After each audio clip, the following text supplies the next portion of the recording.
going down? Hey Rob, What's up, brother? this is Brian from Florida. Brian, how are you, my friend? Doing good, Rob. How about you? I'm living the dream right now, my friend. Me too. Are you? Yeah. Right on, dude. Oh my God. You guys might be the muscliest duo I've ever had been on Zoom with. You're Bri- hilarious, dude.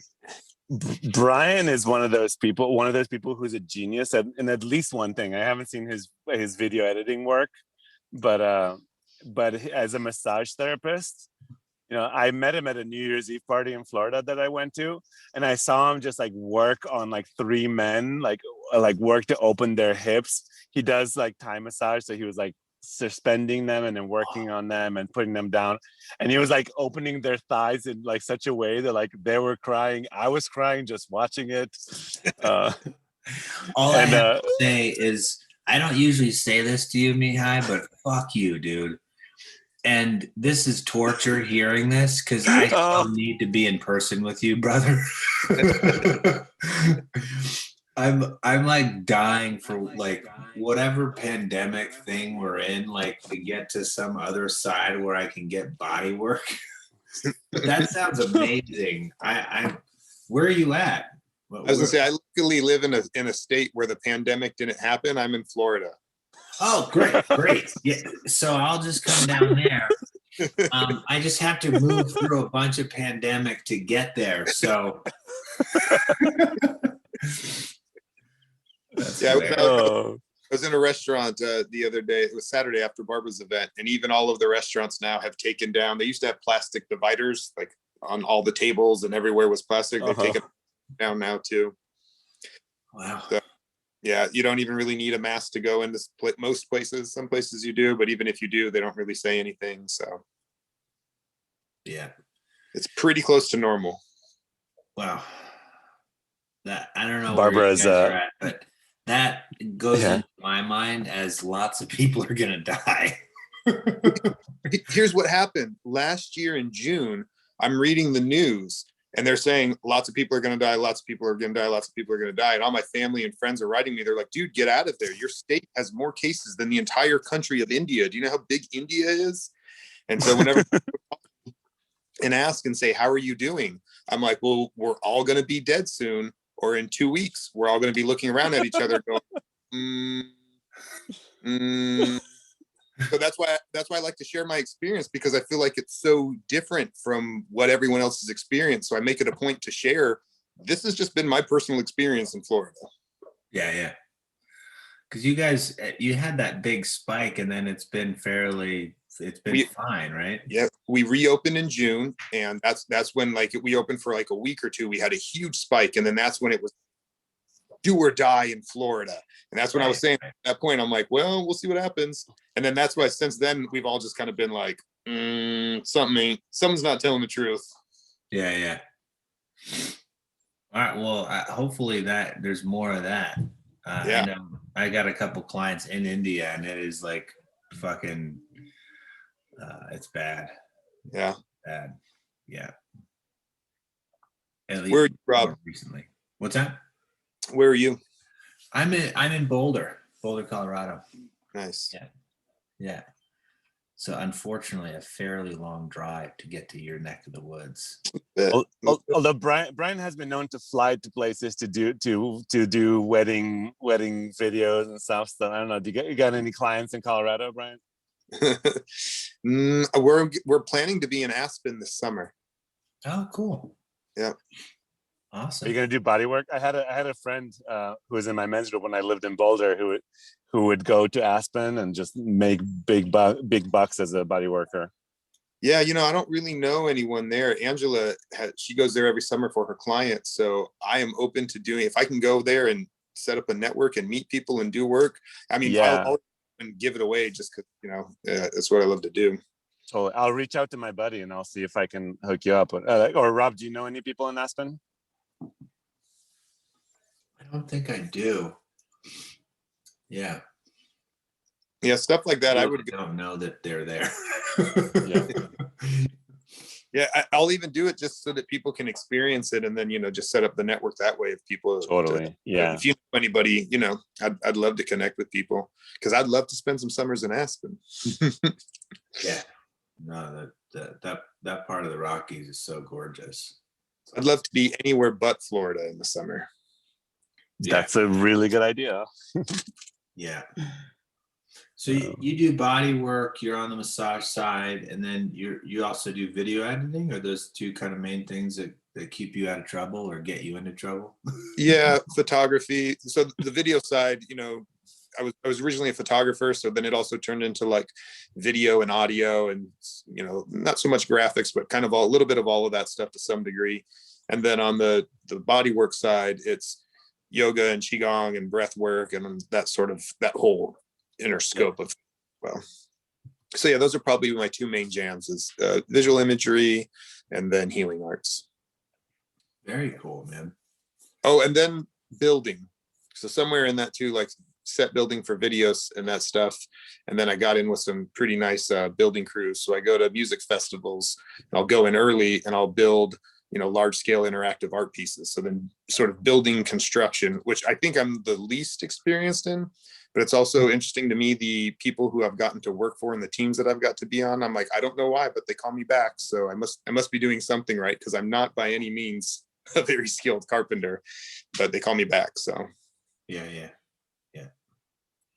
That's fun. Yeah. And Rob, I haven't introduced Rob to Brian, but I like to say it. Let me see if I can find a new way to introduce you, because I always say the same stuff. Inspired by Cassandra. Oh, it's that. Yeah. Well, I'd like to think that I hold my own when it comes to introductions, but Brian did introduce me to this like badass woman who is. It's hard to even describe her, but one of the things she does, she gives these passionate introductions to people. I was just watching a video with Rob and my friend Odile from Romania from a few weeks ago, and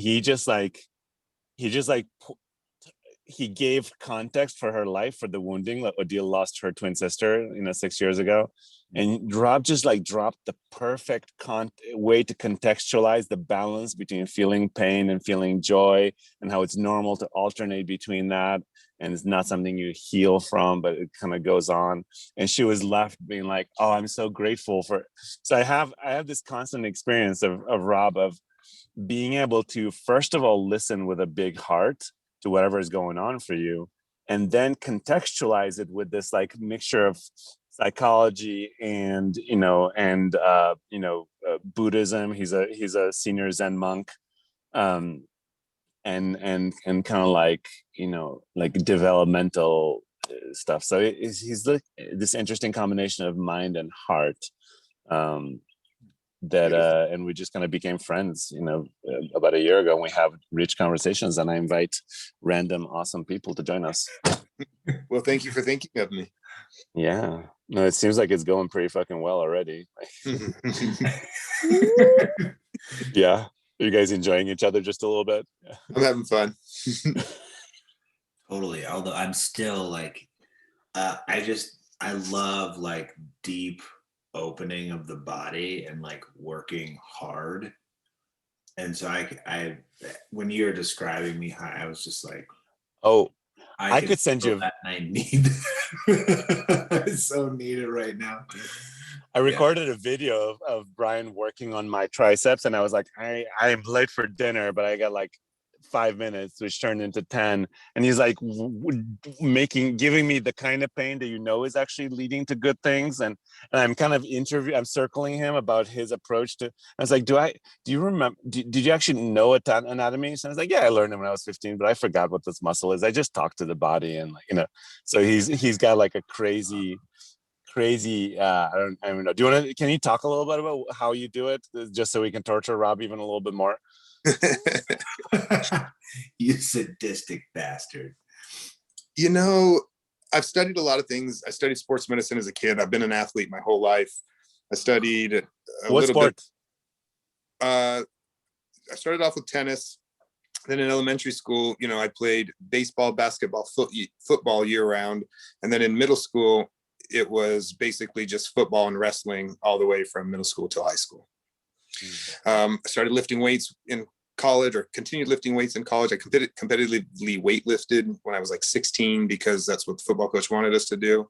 And then I met this guy at the gym. I was working at a gym, so I wouldn't have to pay for a gym membership. And this guy, his name was Rusty. He was in Santa Barbara. And looking back, he was a shaman. I don't know. He was just the cool guy in the gym. But, you know, he would say, you know, how much time do you spend contracting your muscles? I go to the gym 4 days a week, 8 hours a week. I said, how much time do you spend lengthening them? Like, I stretch for 5 to 10 minutes, 4 days a week, 20, 30 minutes.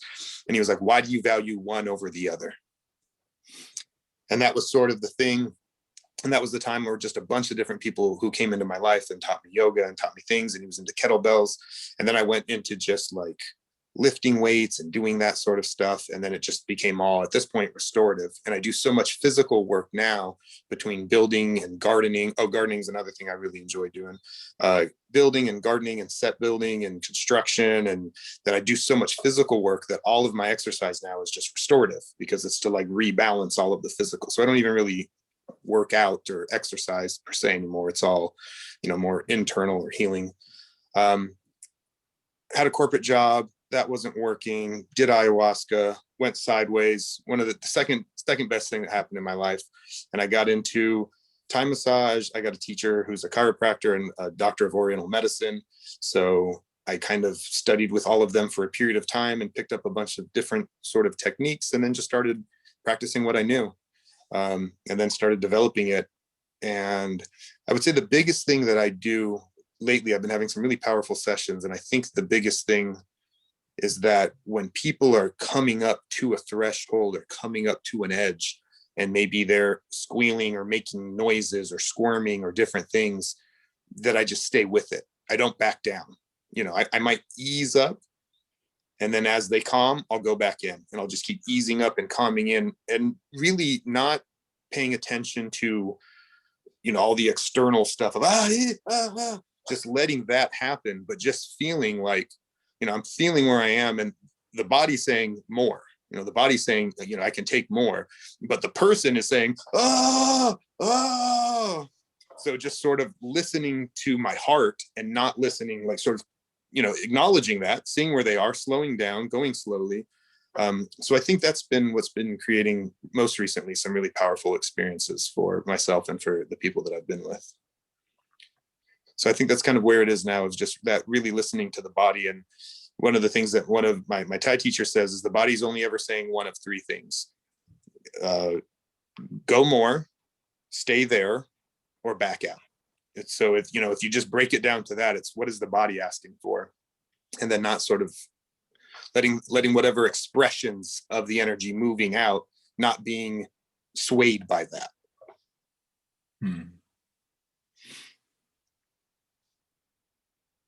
So in Thai massage, I'll use anything. I'll use a finger, a thumb, a heel, any kind of body part really, and just go into different places. And then sometimes, you know, I'm just moving around, you know, and I'll end up in places and people are like, how did you know to go there?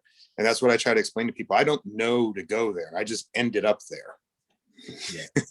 Or people will be like, you came and you went right to this. How did you know to go there? I'm like, I didn't know to go right there. So that's what's interesting for me is, I don't know how other people work, but a lot of people say, oh, well, I this, that, and whatever. And I don't work that way. A lot of times they'll look at me and they'll be like, they want me to tell them something after their session. And sometimes I might have something I can say, kind of what I was feeling or experiencing, or random thoughts. And that's really more what is random thoughts that occurred. But for the most part, I'm like, you tell me what was coming up for you. What were you thinking about when that was going on? What was showing up for, like, I can't tell you what was going on for you. You tell me. So that's another thing that I find interesting, that when I work with people, a lot of times they want me to tell them something after their session about, like, what did you do to me? And I'm more like, you tell me what did I do? You tell me what was going on, because I was just pushing my thumb very lightly into your shoulder and you were screaming and yelling. So you tell me what was going on. Totally. Yeah. That's always kind of funny for me because I'm like, I don't know, what other people get. And I've had that. I have people who I work with and they'll explain things or be very cerebral about explaining to me what's going on in my body. And sometimes I appreciate it. But I can't do that, or I don't do that for other people. It's just not what I do. Yeah. And I'll tell you, Rob, men particularly like, I think what I do, because like for me, my wife can stand on me and I'm like, go deeper. And she's like, I'm standing on you. Like how deeper do you want me to go? So I feel like when I work with people, I try to give them what I wish I could get, like, all right, I really want some really strong, deep pressure. And then when you're sitting there to sit with it and stay with it. So that's just what I try to deliver. And because I'm a decent sized male, I can kind of provide that for other men. And I think that men appreciate it. I know that I do. Oh yeah. I did a couples massage. This was like, I don't know, 15 years ago or so, like forever, but I'll never forget it. I'd never done a couples massage with my girlfriend and I. We go in, we lay in, and we're just kind of laying on the table, and like the massage therapists walk in, and like one woman walks in, she's like 6'4", she's big, and I'm like, thank God. and the other, like this other woman is, she's this tiny woman, and like, sure enough, dude, I kid you not, 6'4" woman walks over to my girlfriend and starts working on her. And I'm just like, at that point, I'm just in kind of receiving mode. It's not like I'm going to be like, I'm going to reject my massage therapist before she even gets her hands on me.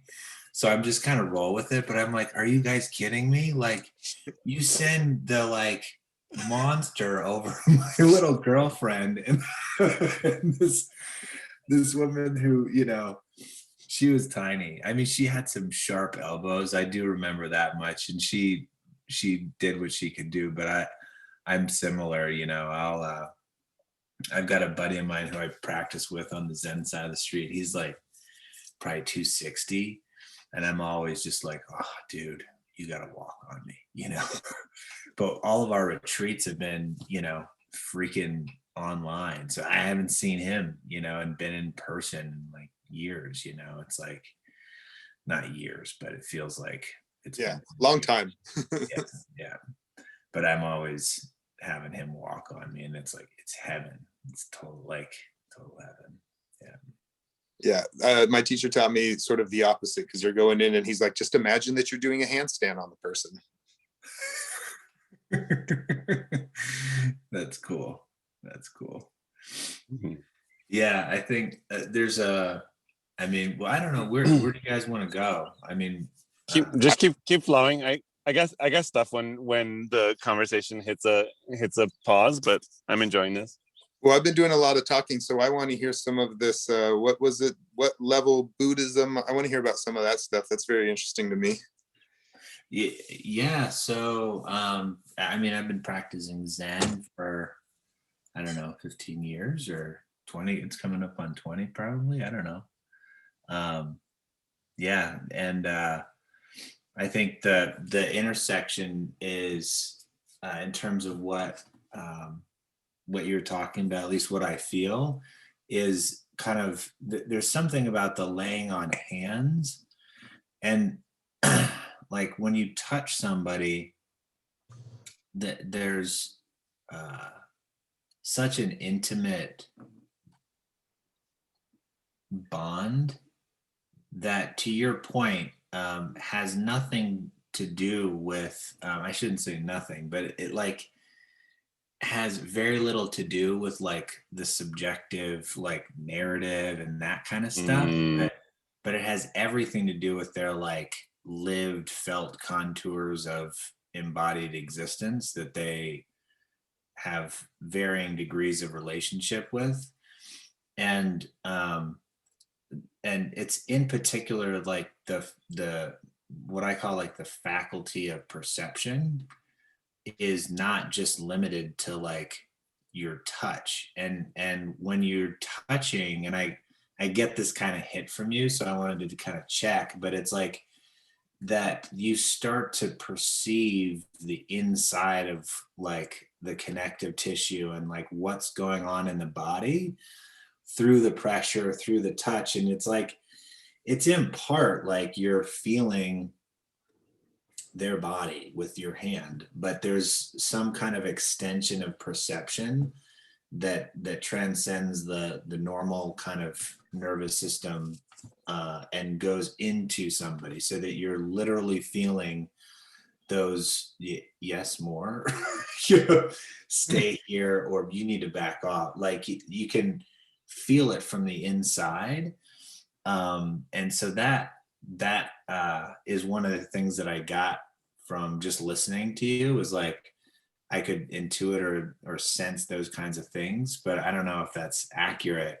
But as it pertains to Zen, I think it's a very similar kind of thing of like concentrating the body mind such that the faculty of perception extends and is no longer kind of bound inside of the traditional body mind as we think about it, but like you liberate consciousness and intelligence in some ways that can perceive things that are beyond the normal kind of boundaries. So that would be kind of one way that we can think about meditative training, is like, can you calm the narrative, like in some ways descend into the body, and in some ways extend outward through the body, is one of the pathways that I've practiced a lot with, but as means of accessing liberation and intelligences that just don't necessarily belong to us, but we can participate with them if we kind of tune in and start to vibrate with them, Yeah. But wherever you're curious to jam, I'll kind of roam anywhere, brother.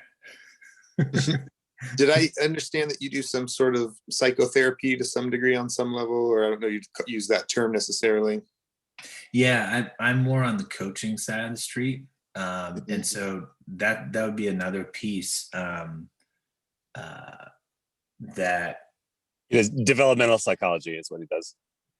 Yeah, I geek out on. I mean, I listen to people for a living and talk to people for a living, and so even like what you were doing and describing how you work with people, I was going on the inside of your experience, or at least so I think, and getting kind of like insights into you, not as a interpretive thing, but I'm feeling it viscerally in my body, like I'm inside of you in a sense. And that would be, it's the same thing, but, Well, that's what I was going to say when you were talking about what I was saying about more or less or stay there.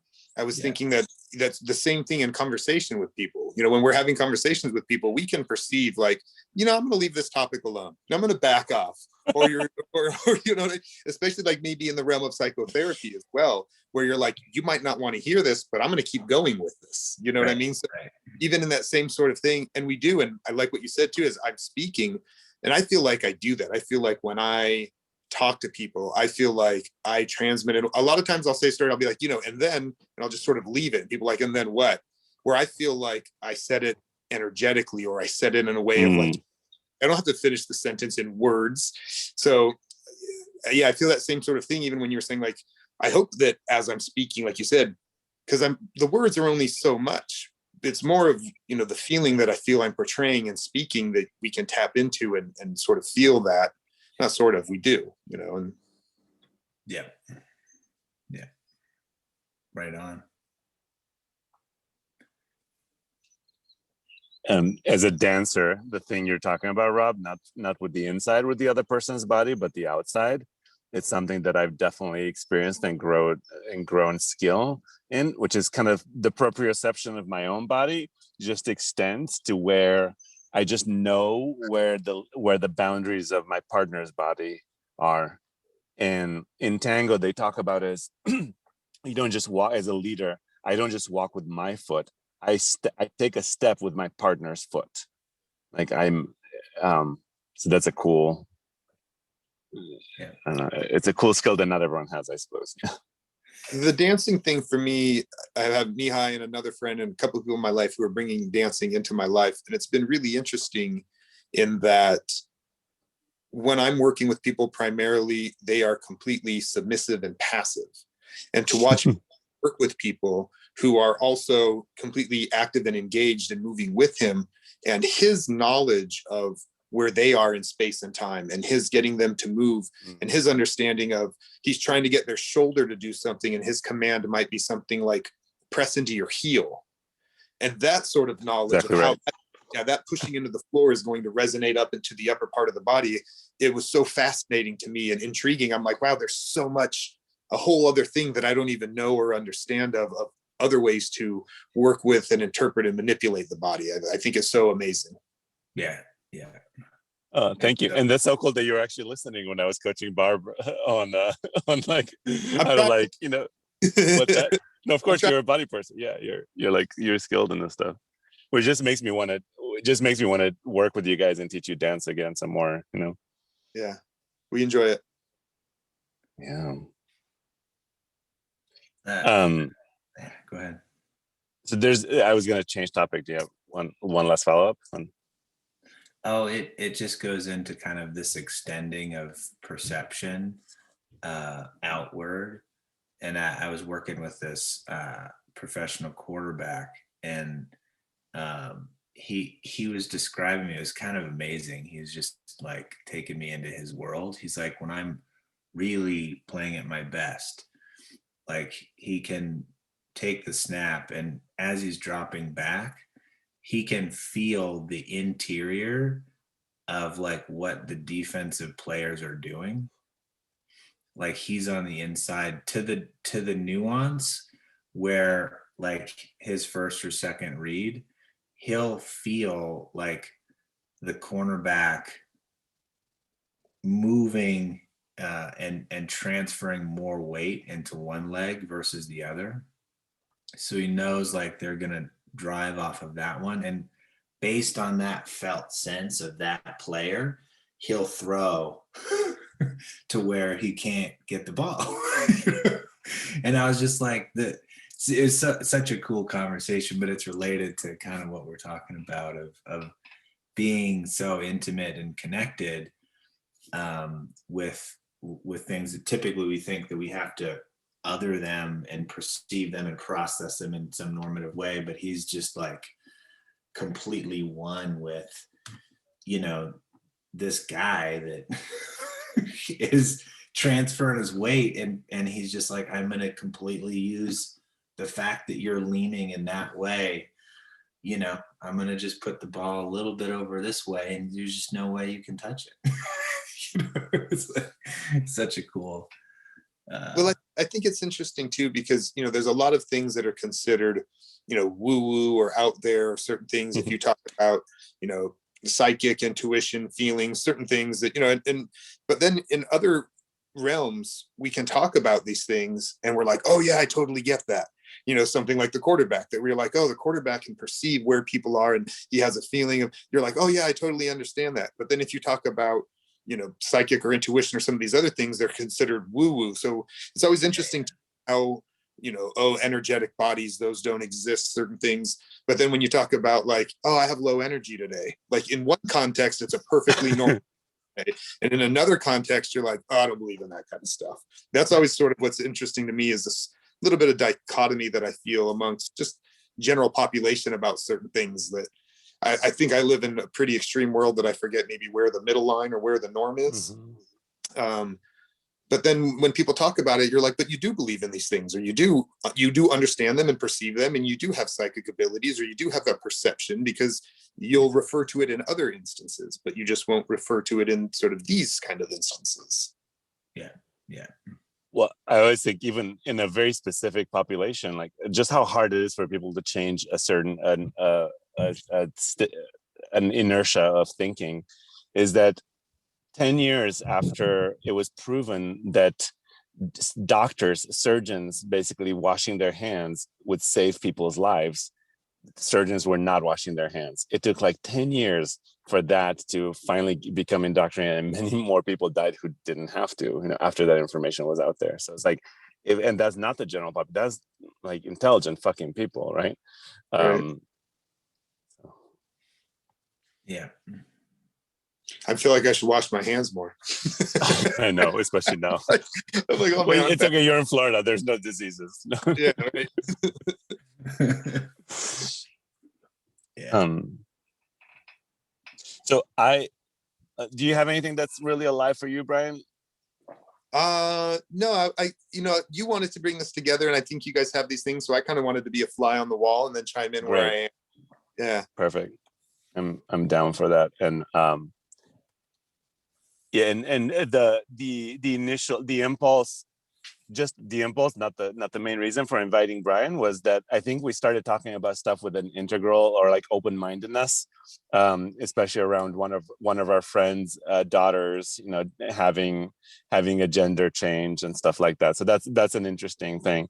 But I think what I was wanting, I found myself really excited to talk to Brian about this kind of like open-mindedness stuff that integral encourages. So I wanted to introduce him to you, Rob, just to kind of help enrich an already rich conversation that I have with him.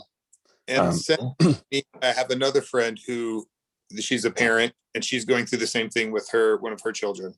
Yeah, that's interesting stuff. It's a thing.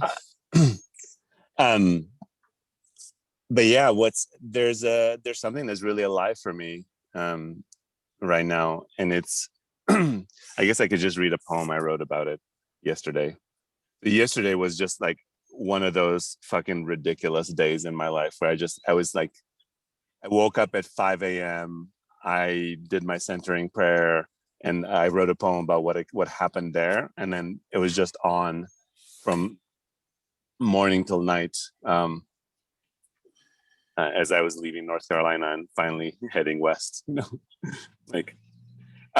So this poem is called Belief, 182, Belief. I woke up this morning and prayed like I always do. Like I always do? Strange words for this one. Strange, yet so unquestionably true, beyond belief. In centering prayer, I choose one sacred word as a symbol of my consent to the presence and action of God within me. This morning, the word believe came and changed me. I used to be so caught up in the fishing net of my own thoughts, my own beliefs, my own dogma, so prescriptive, yet inscrutable to my own mind, suffocating the aliveness out of me, leaving me 20% present at best. So when I found openness, the freedom of relative truth, the relaxation of choice, of not being tied down, and I could finally breathe at least a little bit, I fully embraced it. I then stuck belief into a dark closet with the more rarely used cleaning supplies, and never thought of it again, except as a contrapositive. But I do have this thinking mind, this splendid brain, synapses firing, patterns spotted, stories grokked and told, the ability to understand concepts such as pre-trans fallacy. I have been questioning my own ability and desire to commit, though I could feel how entangled I was with my life's purpose of reinventing education, with my vision of one room, one world schoolhouses. But the truth is, I was scared to believe, scared of stiffness, scared of being stifled, scared of my life no longer being my own. There is a strength in believing, in closing down other options, a strength beyond hippie culture, beyond the alluring relativism so needed to soothe the wounds of belief gone wrong in a society gone mad. Well, I now believe again, having come out on the other side of liberating non-attachment. I am ready to be used one single arrow in God's quiver. I pray for purpose. I pray for better times. I believe that I can make a difference.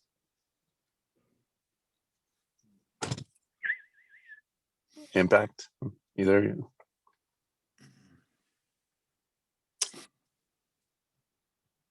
Yeah, it's going through it, right? Coming full circle. I thought it was interesting at the point where you're talking about putting belief in the closet, because there's beliefs and believe, right?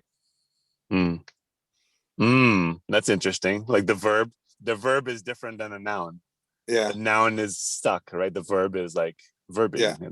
Yeah, if you believe in something, or you believe in yourself, or you believe in this thing that you're chasing or pursuing, or doing that, and then if you believe those things, then you start to have these beliefs around them. And then what is more limiting than beliefs? That's fucking powerful.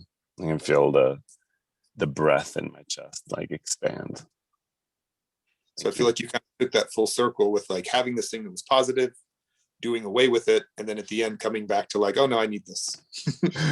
Well, I wouldn't say it was maybe positive for the time. I was like an arrogant prick who thought he knew, like like most 20-year-olds are probably. Yeah.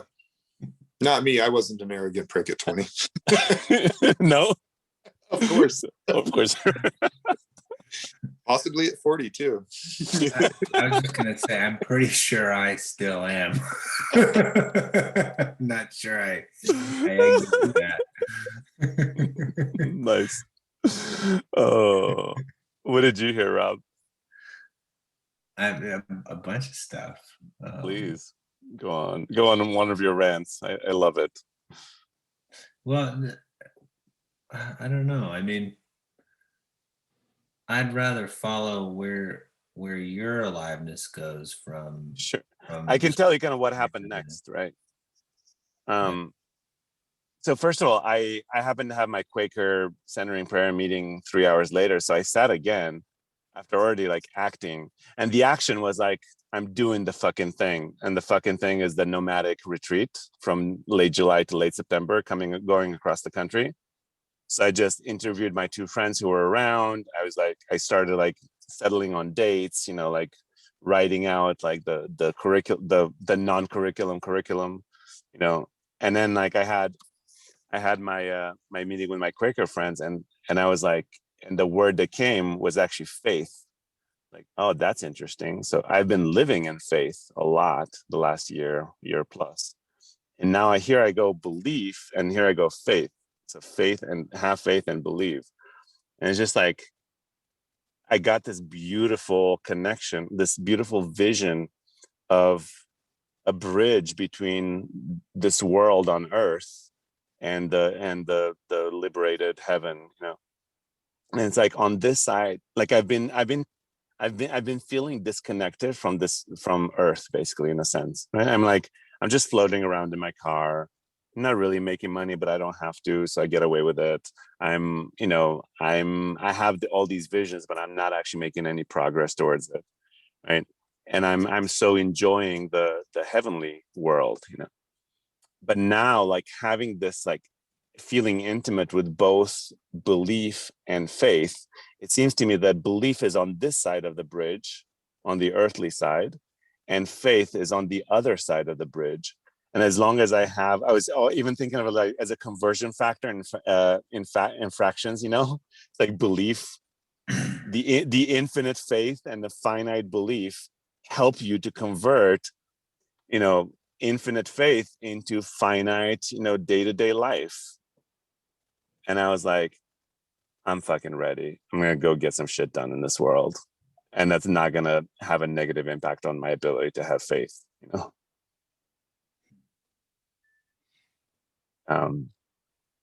Yeah. So what do you think of that model that kind of popped into me,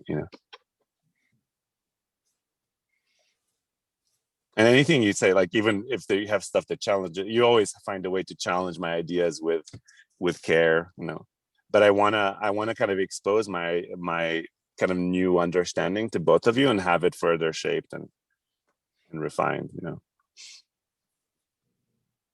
Yeah, and contextualized. I think one of the models that I like, it begins with belief, transitions to faith, and then transitions to experience. And kind of this is a more generic kind of like developmental sequence.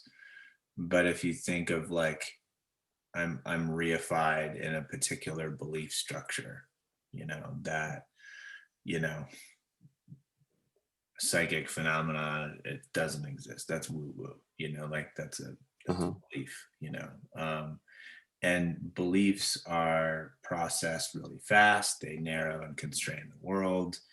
They limit the sense of self pretty quickly. All kind of earlier stages of development in some ways. And once can you speak to the positive side of belief? Well, all those things are positive. It gives you able to quickly kind of ascertain, like I know this, I know I already have flagged what this is, and it gives me certainty. It kind of solidifies my sense of self and gives me a very simple, clear way of orienting myself and this world around what's good and bad, right, wrong, true, false, all those things. So there's tremendous benefits to it. And, as development progresses, you start running into it.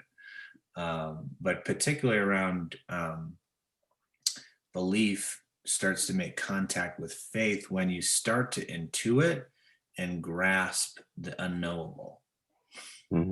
And so the unknown or less known contours of experience, you start to kind of press up against them, and that's where faith gets birthed. The whole thing around faith is that you can't know. And no matter how hard you try to prove and to verify, like there isn't a way to nail it all down. And once you start to kind of grok that, you start to participate with some form of faith, and occasionally the collapse of faith, which is a whole other gnarly piece. But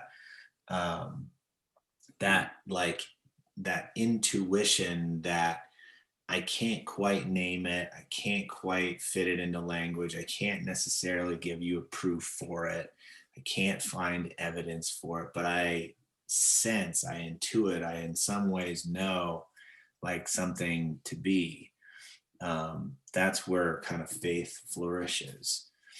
And then like that, to foster faith life, I think, is to grow in your ability to kind of abide in between like the dark areas of knowledge, and like precisely where the unknowns are, you're able to kind of in some sense have perception and experience tasting those, while also kind of playing with the known contours, and that's I think a rich piece.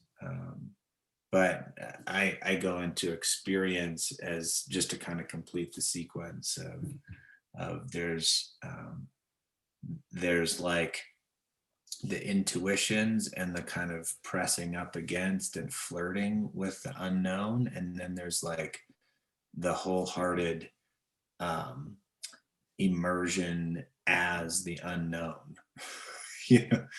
And that's a very different realm of experience and verification when you actually experience directly, like direct verification.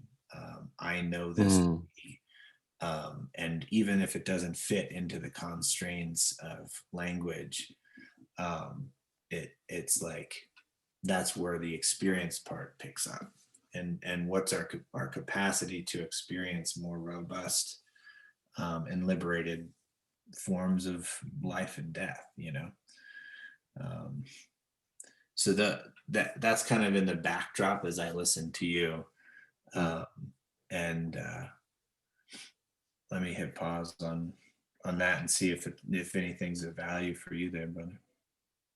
Yeah, no, this is great. And I'm curious. I'm curious about this model, specifically about the order, because it's counterintuitive to me. And I think for me, it happened with experience first, then faith, and then or like some very primordial belief that was like the like developmentally inferior, like that kind of like rigid belief.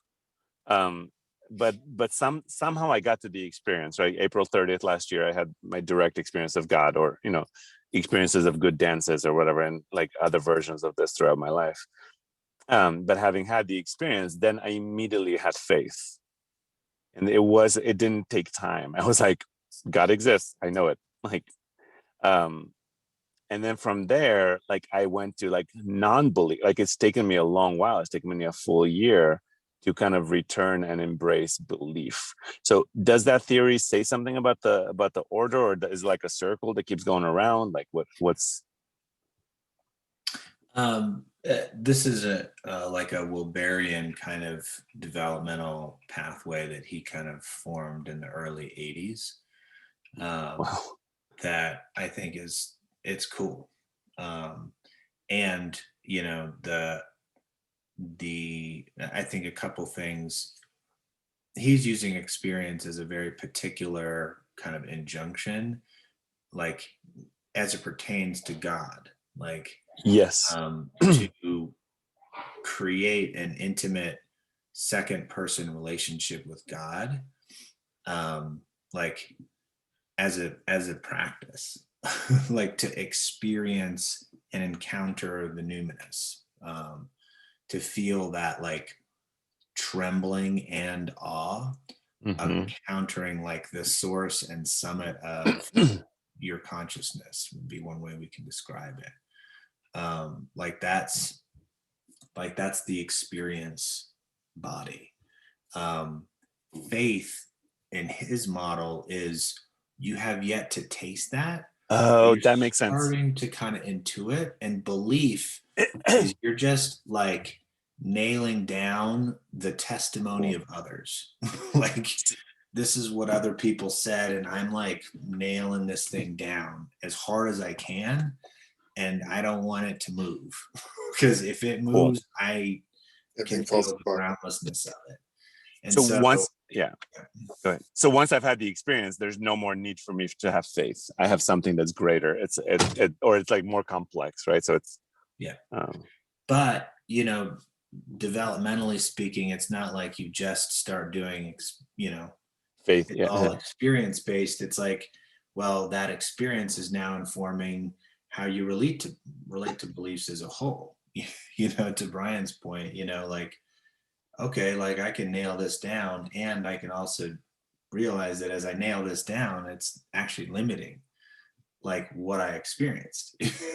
And so, there's a whole different relationship to, our belief structures as a whole, as well as faith, but they do feel like, one is very much externally oriented, and it's like whatever Father Thomas Keating says about God is like, that's it, or whatever Eckhart says about God, or Martin Luther, or whoever, like that's the kind of canonized text. Right. So Ken is Ken and integral theory basically catering to people who are trying to get, not to be like arrogant, but trying to get to the place where I got to, like I'm like, they're kind of like, okay, you have some beliefs, and then like once you have enough belief, you get some faith, and then once you spend enough time in faith, then maybe you're lucky and you have this experience of God.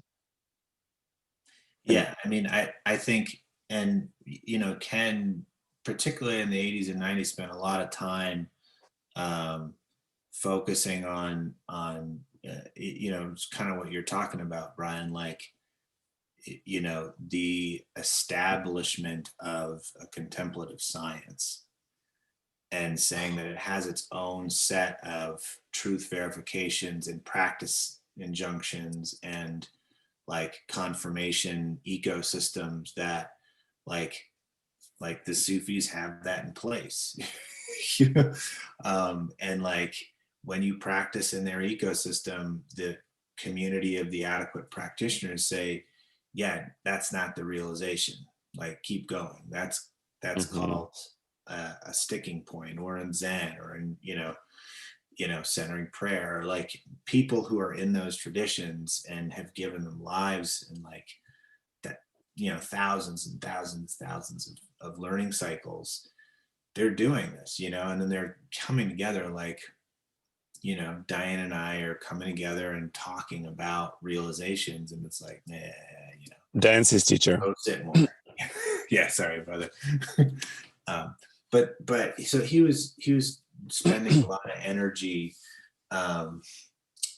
cleaning up the scientific critique on the kind of spiritual, in a very broad sense of like saying, actually, the what he called the eye of, I want to say the eye of the gross domain actually cannot either verify or falsify anything in the subtle. And likewise, in the subtle domain, those faculties have nothing to say or not say about the causal domain.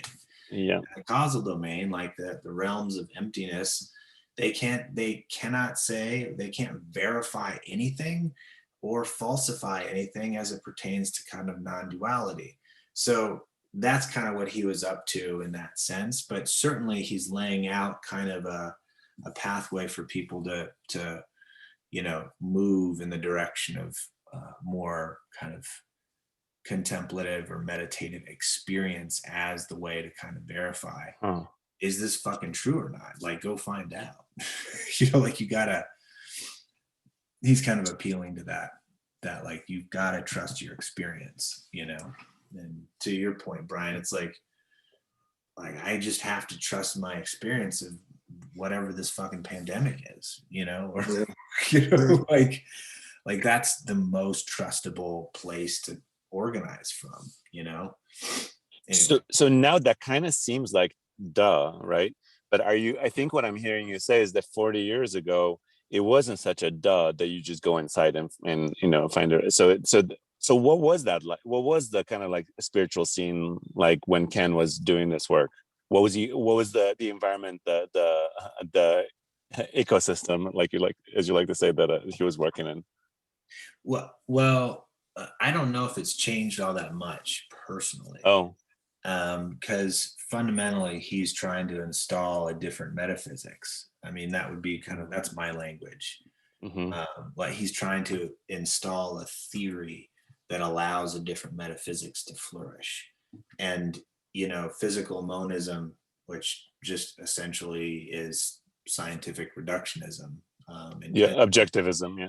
Yeah, just like interiors is just actually, the exteriors are only like measurable external phenomena exist. And then this cleaving apart of dualism of like subject and object are just separate, and like those two foundations are the main kind of foundations for, most of the world.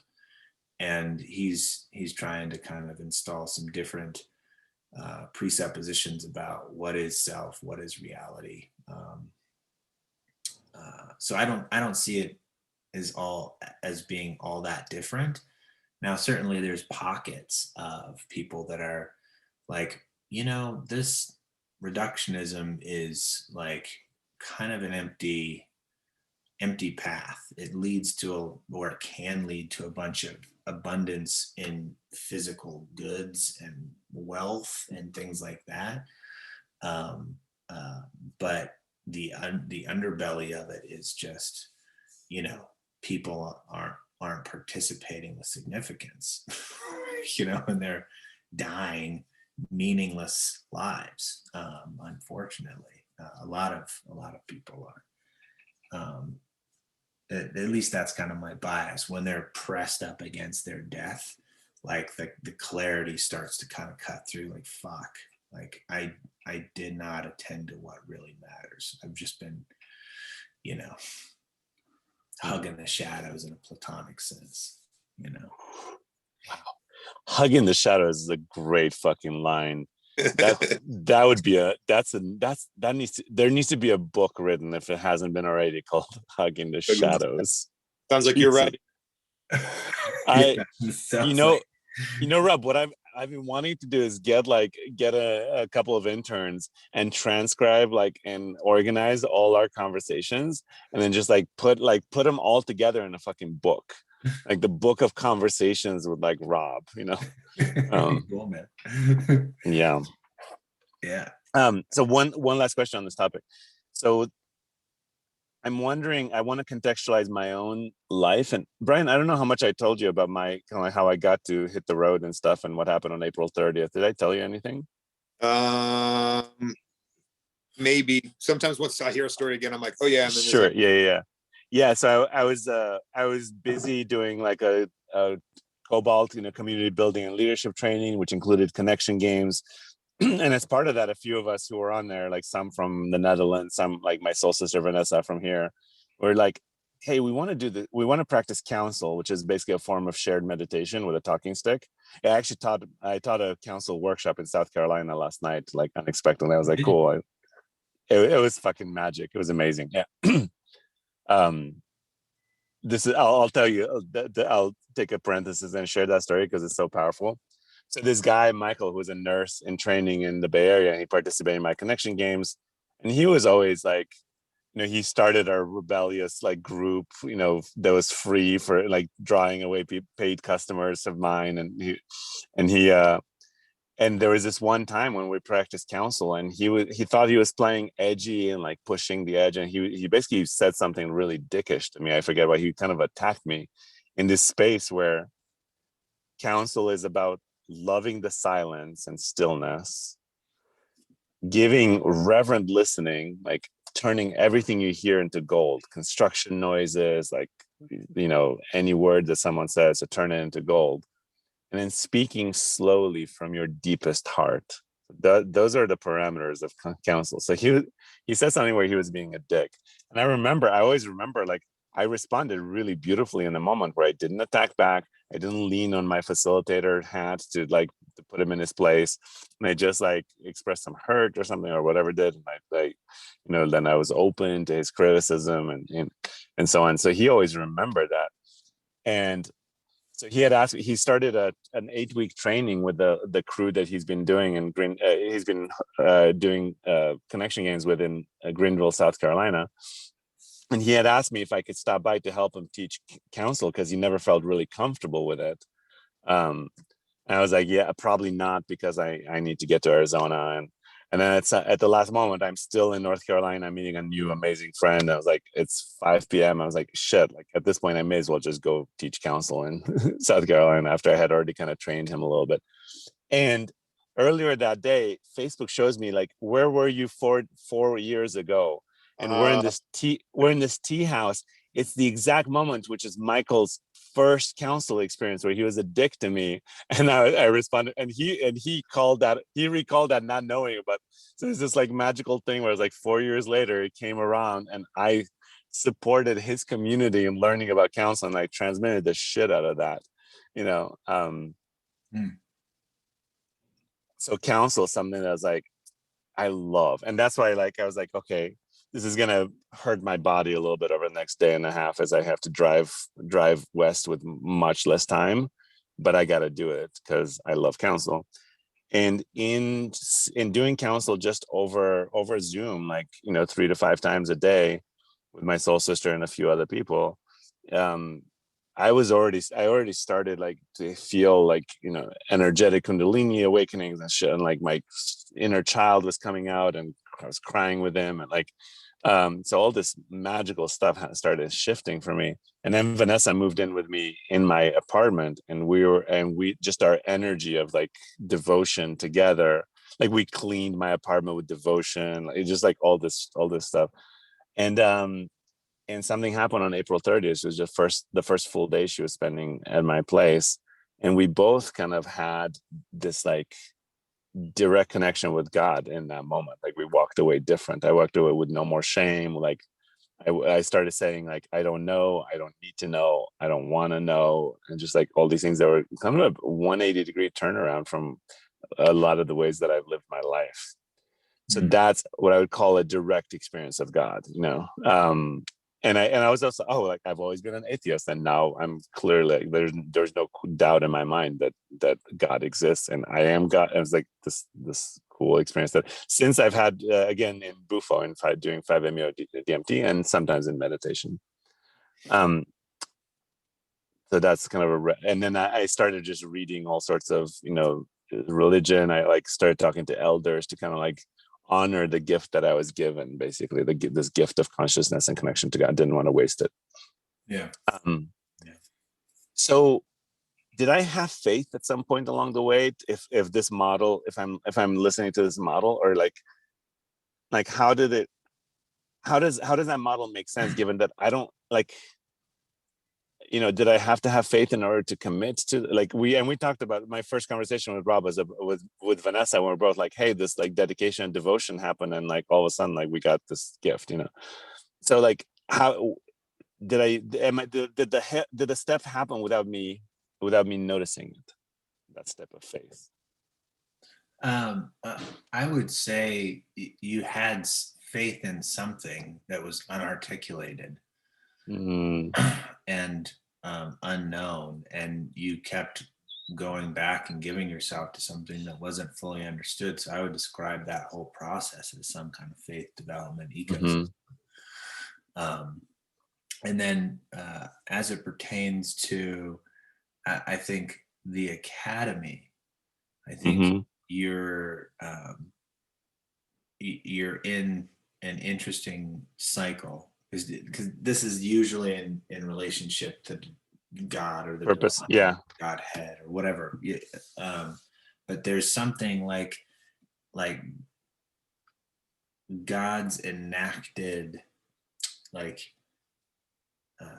vision of education that's known through you. Yes. is part belief, but I think you're in part faith as well. Yeah. Like you're not quite fully able to articulate and express and manifest, but like you're onto something, and you're like roaming around the country, like tasting experiences of it, and yet not quite tasting it yet, because you haven't created it yet. And so there's that's where I feel that there's kind of rich intersection of this model, and then like what are you doing as it pertains to like manifesting this calling of like to this vision of education, you know, that. So just to connect those dots, I don't know if those are helpful, but that's kind of over here. That's there's like the belief versus belief that Brian talked about, right? Like I was imagining kind of like belief, like rigid belief, but if you add a lot of unknowing with it, then you get to the more open belief. So there's flexibility in it, but it's still, there's still the hardness that allows me to actually get stuff done in the world. But I got clear on my 4 commitments just while I was driving today, and I talked to my mentor Charlie. Right, you met Charlie, Rob. Yeah. So I before I left town, he was available, so I went and talked to him for like an hour and a half. It was amazing, like, and he helped me make sense of like keep doing stuff. But I had talked to Charlie about commitment, and the thing he really liked, I was like, should I get a tattoo signifying my commitment, like, or should I like choose it every morning? And he liked the choosing every morning. So I got clear on what my 4 commitments are. Like 1 is commitment to God and, you know, living as God's love. 2 is my commitment to art, to my poetry and music and dance. And then 3 is commitment to family, which starting tomorrow, it's going to be my dog Avon.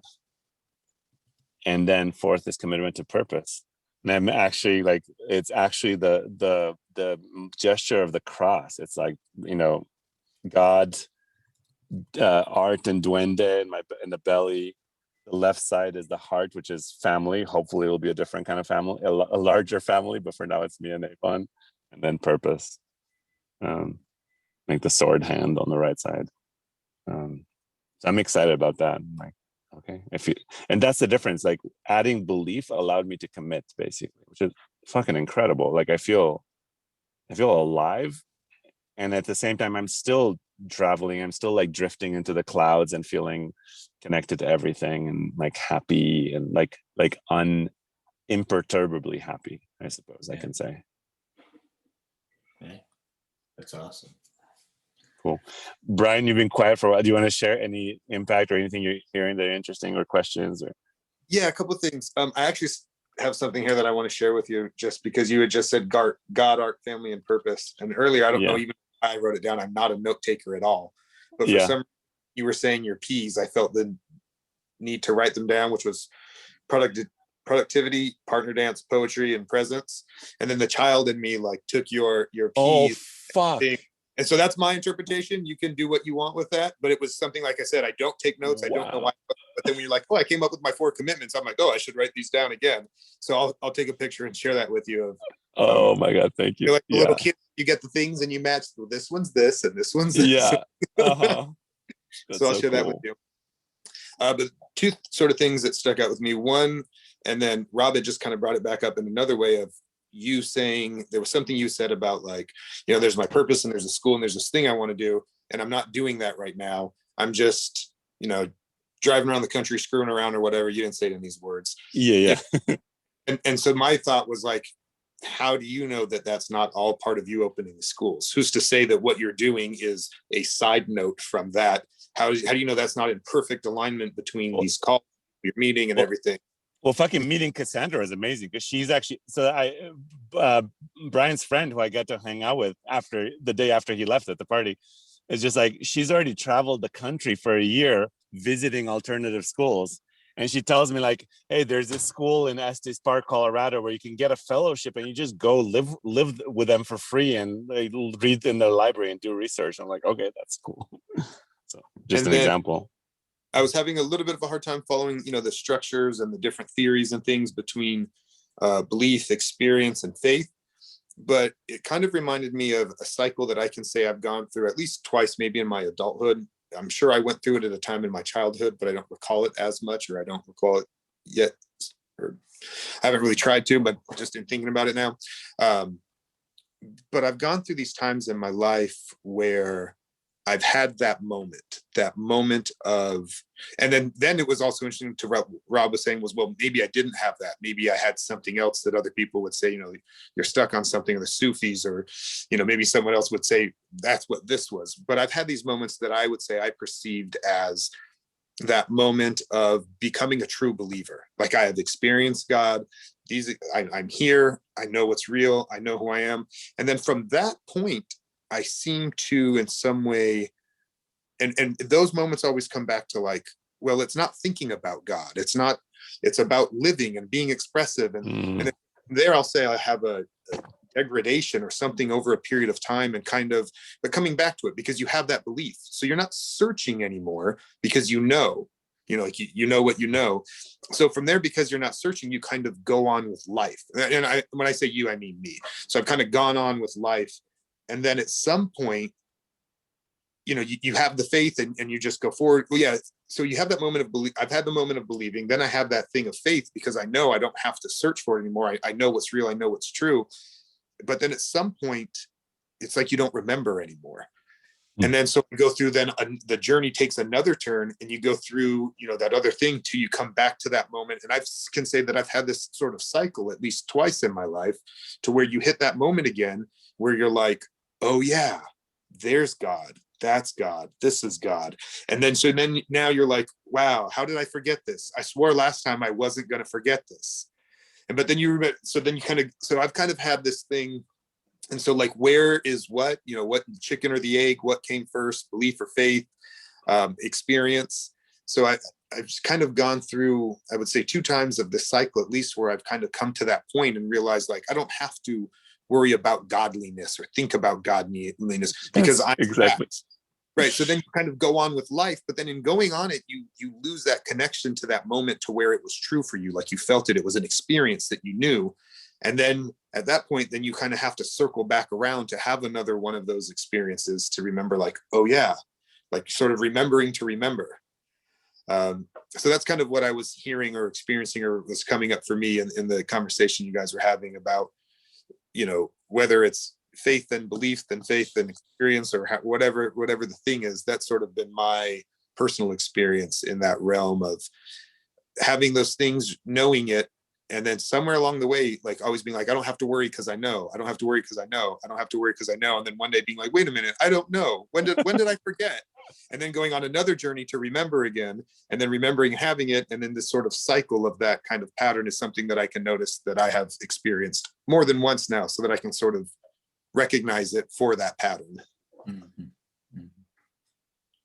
So cool.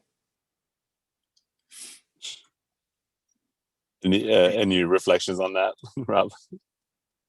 Well, I think it's just illuminating how these things are webbed together, and that whether it's a remembrance, which is kind of literally like the remembering of, like, a self that participates with larger ecosystems of meaning and purpose and significance, like, to draw those together. And whether it's via belief or faith, it doesn't matter, but this, like, ongoing pressure that just the normal vehicle of language and selfhood and identity and culture and relationship tend to organize around other things.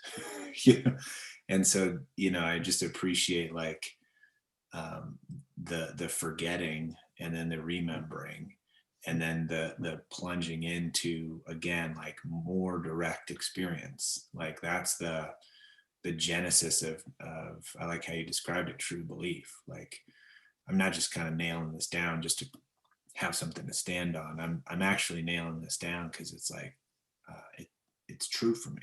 Like, it's just what I've experienced. And so, like, that cycle feels like super generative. I love it. And I do think that the web of ebb and flow back and forth across is precisely how we grow more capacitated human beings. It's not a step model where it's like, I'm done with that and now I'm just doing this. It's like we're constantly cycling and ebbing and going back and forth between, as a means to create the connective tissue. Because at least that's kind of what comes up for me listening to you. I also was thinking a bit how you're talking about the subtle and the macro. It's like, for me, in those times of remembering, you're down to such a subtle level that you're like, oh yeah. And then you realize that it's in everything. So you kind of grow out to that macro point, but it's sort of that same thing that, like, when you're at the subtle, you're like, well, what really matters is the macro. But then when you're at the macro, you're like, well, up here, there's nothing, but it's the subtle that's really, so it's that sort of like, it's that, ebb and flow between the subtle and the macro. Right. Yeah. Yeah. And that, at least my bias is that from a kind of ontological status, the subtle or the micro, like the tiny little processes, are the ground of everything. Like you can't have a macro of something to get to the micro. It's built from, like, the imminent tiny exchanges that creates the sense making that even enables us to kind of go big. And that's where I say it's sort of the forgetting, like with Mihai, for example. It could be where, when he's in that subtle, he's like, well, what am I doing? I'm not building my school. I'm not following my dream. I'm not living this purpose. But are you, though? So then if you start to really hone in on that, and you get to this place where you've built the school, you've done this, but all along the way, have you still been in touch with that subtlety of the richness of the richness of the place that you wanted to create the school from? And that, to me, is sort of the duality of the things of being in the flesh and in the third dimension and of those things, is that this sort of thing to sort of do and act, and that very masculine energy of accomplishing physical things, you know, where is that within still holding on to that richness of the subtle, or like you said, that the subtle, that's what it is. Yeah. No, I appreciate you saying that, but I think it's different for me. Like, I know what it's like to not be working actively on something, but still hold it. So, I don't know. I mean, maybe I am holding it, but definitely not as much as I could be. And the thing that I got clear on with Charlie is that I could be doing with Oros, which is my school's project, the same thing that I did with meditation and the same thing that I did with poetry, which is I went through periods where I was fucking committed in a structured way to it, to meditation and then to poetry. And now I don't have to. Like, I'm beyond, like, meditation and poetry are just part of my life. In fact, like, you know, I think just about a week ago, Danelle was like, challenged me to like actually make poetry part of my life fully. And I kind of tried it. I was like, oh, great. So now I wrote one poem while I was getting my oil changed, the Jiffy Lube in the car. And I was like, I'm just writing whatever. Like I stepped out of an airport and I just sat down on a bench and I wrote a poem. Like it's just, I'm open to it. It doesn't feel like a separate part of my life anymore. I'm like, I think what I'm going to do with Oros, I'm just going to commit to like 40 days or 111 days of like doing at least 30 minutes or 60 minutes of working on Oros. And that's my commitment. And then eventually it'll probably, like, you know, release into where it's a part of my life. But as a productivity coach, that it sometimes takes that, you know, like having a morning routine, like helps you get the meditation practice and all that stuff. It's inspiring. Thank you. Because I need to do more of that too. I know there's areas of things of my life where people are like, do you meditate? And I'm like, no. I'm like, but I garden and I clean my house and I do all these other things. And that's how I meditate nowadays. But there are other things that I could integrate, especially specifically writing. And just for you to be like, I was getting my oil changed, so I wrote. Like, there's so many other things that I do instead of writing. So thank you for that reminder. Totally. Of this. Like, you have plenty of time, space to do things you enjoy. You just need to do them. Yeah, I'm also happy to do that. Maybe we could, Brian. Maybe we could start like a online men's group or mostly online men's group and stuff, and or at least maybe it's just the two of us and just checking in on stuff like that. Oh, yeah, I could use some encouragement in writing. That's something that's shown up for a long time that I keep. Well, there's nobody else in this group who has trouble like putting time aside for writing, right, Rob? Yeah, no, I can't relate to that at all. I mean, so disciplined with it. Well, at least you have a couple of boys. That could be the biggest thing that I'm avoiding. Yeah, that's cool. Yeah. Well, I should go help out with lunch here. I'm late. Yeah, buddy. How's that for timing? You should be I know. I was just saying I gotta go. Conversation was so enjoyable. Yeah. Rob, great to meet you. Thank you guys for including me in your call. Hey, let's do it again sometime, brother. Pleasure. Yeah, just let me know. Let me know when you want to join us again, Brian. Thanks, bud. I appreciate it. All right. So have a beautiful day. Mihai, I'm going to send you my picture. Sounds good. Bye-bye. All right. Blessings. Bye.